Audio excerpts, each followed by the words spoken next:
तो hello everyone, कैसे हैं आप सभी। आई होप आप सभी ठीक ही होंगे। और जैसे कि आप लोग थंबनेल और हेडिंग को देख के समझ ही गए होंगे कि आज का जो हमारा टॉपिक है वो किस विषय में होने वाला है। तो उससे पहले जो भी हमारे चैनल पर न्यू है वो जल्दी से जाके सब्सक्राइब कर लें और प्लीज़ बेल आइकन को प्रेस करना ना भूलें।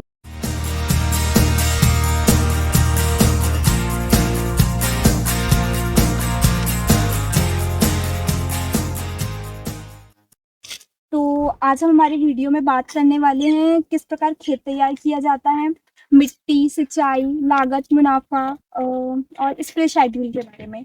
और साथ ही हम लोग बात करने वाले हैं खरपतवार की रोकथाम के लिए और लाइन बाय लाइन की जो दूरी होती है लहसुन की एक सफल खेती के बारे में हम इस वीडियो में जानेंगे। तो पहले हम बात करने वाले हैं खेत तैयारी की।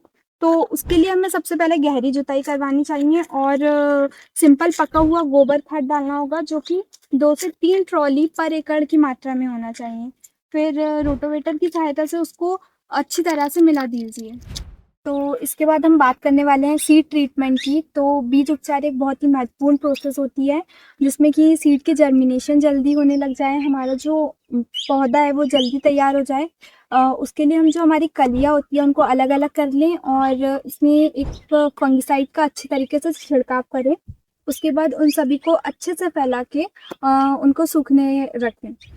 अब हम बात करते हैं बुआई की, जिसमें हम 2 तरीके देख सकते हैं। मैनुअली हम हाथों से भी कर सकते हैं और हम मशीन का भी उपयोग कर सकते हैं। यदि हम 3 फीट वाले बेड का यूज़ कर रहे हैं तो हमें एक लाइन में 5 से 6 कली का यूज़ करना है और उनके बीच की दूरी हमको 3 से 4 इंच रखनी होगी।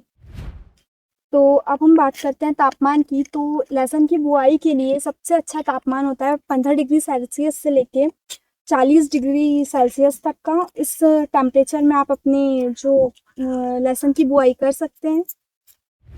किसान भाइयों, अब हम बात करते हैं लहसुन की पर एकड़ बीज की।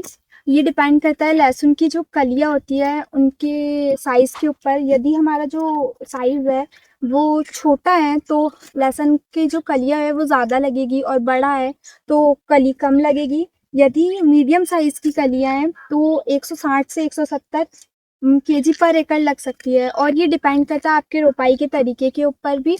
हम्म। तो किसान भाइयों, अब हम बात करने वाले हैं वेसल डोज की, जिसमें कि आप डीएपी, सिंगल फास्फेट और 30 केजी एमओपी का यूज कर सकते हैं।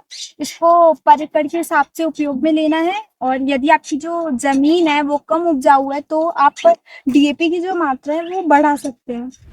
इसके बाद हम बात करते हैं उन्नत समय की। उन्नत समय जो है वो सितंबर से अक्टूबर के बीच का समय होता है।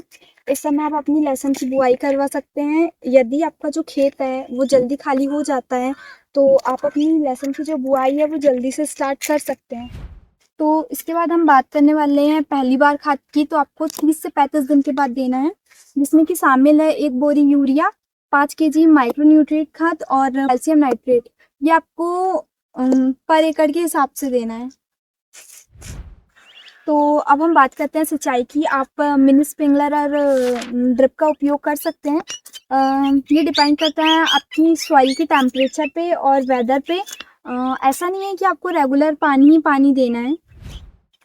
तो किसान भाइयों, अब हम बात करते हैं उन्नत वैरायटी की, जैसे कि आकार के आधार पर, मिट्टी के आधार पर और टेम्परेचर की वैरायटी को देखते हुए हम लोग अपने जो बीज होता है उसका सिलेक्शन कर सकते हैं। जिसमें ऊटी की लहसुन और ऑमलेटा की लहसुन, ऐसी बहुत सारी लहसुन जो है वो मार्केट में ईजिली अवेलेबल होती है।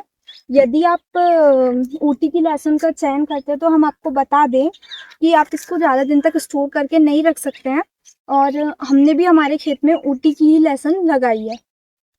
तो किसान भाइयों, अब हम बात करें स्प्रे की। तो यदि आपको आपकी फसल में इंसेक्टिक देखने को मिलते हैं तो आप इसमें स्प्रे करवा सकते हैं और टाइम टाइम पे आपको फंगिसाइड का उपयोग करना है। तो अब हम बात करते हैं निंदाई की। तो यदि आपको आपकी फसल में खरपतवार देखने को मिलता है तो आपको निंदाई करवाते रहना चाहिए। तो आपको हमारी जानकारी कैसी लगी प्लीज़ कमेंट में बताना ना भूलें। जल्दी से जाके सब्सक्राइब कर लें और प्लीज़ बेल आइकन को प्रेस करना ना भूलें।